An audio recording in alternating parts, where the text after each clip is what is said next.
Paper Mario: The Origami King uses the same engine as the previous game for the Wii U, so a bunch of content was cut during development and some can be found in the files. A texture file for Reflections called a cube map shows a slightly early version of the entrance to Princess Peach's castle from the game's opening. We get a full 360-degree view of the area, so the image does look slightly distorted, and we can also see parts of the map that the player never normally sees in game. There are some differences, like how the darker part of the castle and castle walls goes up higher in this version, and the pattern on the bridge is different. Speaking of reflections, this map has a complete clone of the castle below the ground, to act as a reflection in the water. It's actually only been rotated, as the stained glass window faces the wrong way.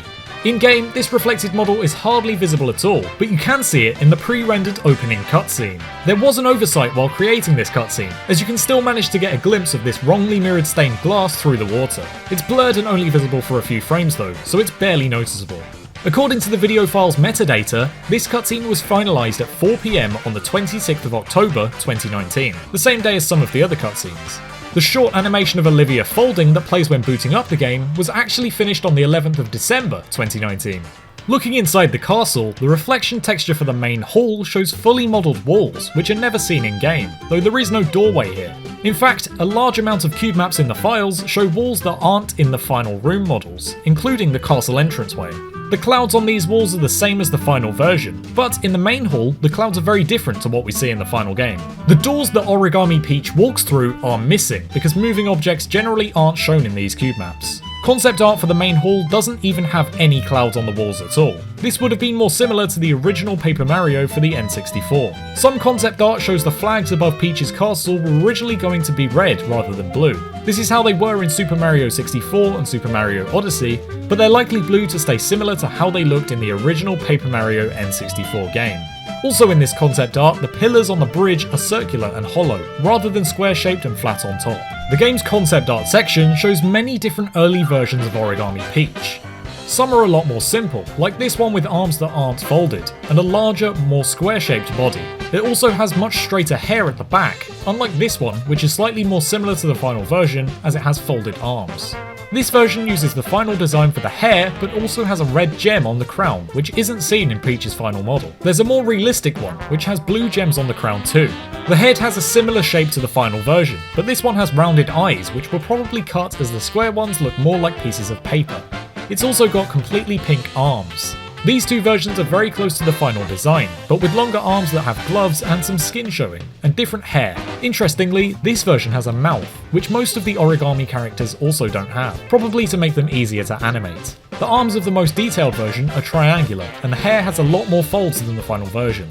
There are loads more details that can be seen through concept art for characters, such as the Origami Goomba, who has an early version with more interesting looking eyebrows, and eyes that have pupils that aren't in the centre. Seen in the same concept art is an early Origami Koopa Troopa, Origami Dry Bones, and Origami Firebro. There are some sketches of the Origami Monty Mole showing how his joints would work and how he would be folded together.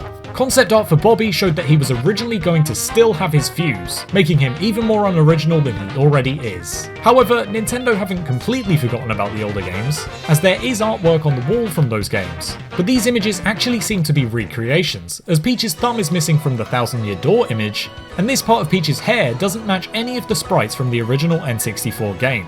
The same piece of concept art shows some early untextured versions of rooms. There's this same room with no Princess Peach artwork, two images that have Bobby clipping through the furniture, some basic white rooms, one with stairs and one with cracked windows, and a look at a very early version of the ship's deck. This version doesn't have a wooden texture for the floor, has blue chairs, and has white walls instead of them being pink. The ship deck's cube map shows that this area used to have much harsher shadows in earlier versions. More concept art for characters shows that the team at Intelligent Systems did try making the characters and items in real life, including fireballs, the boomerang, and the hammer, while coming up with ideas to see if they could actually be made.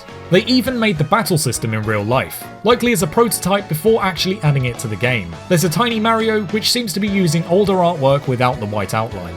This bit of concept art for one of the early areas in the game shows that regular enemies may have made a return at some point in development, rather than just having origami ones. Even though Luigi's cart returns from the previous game, it's actually a new model. It's more round at the front and thinner too. More detail was added behind the wheels and the exhaust pipe was changed. Also, the L emblem on the front was changed to a regular octagon, rather than this weird shape. The cube map for the road that Luigi drives along at the start of the game contains what seems like a complete clone of the map, hidden behind the camera's normal view. Object files relating to camera movements all contain a model called Dummy Cube Lambert 1, which is just a simple cube that isn't visible in the final game, but was probably used in the studio's internal development tools. Most enemy models actually have an invisible cube with a similar name at their feet. It's called VS_cube_Lambert1. The reason for this is unknown, but it's probably just to show the center of the object. Olivia's model in the files is called O_BDY, probably meaning origami body, and this is her texture file, which looks like this, and it doesn't actually fold up like real origami.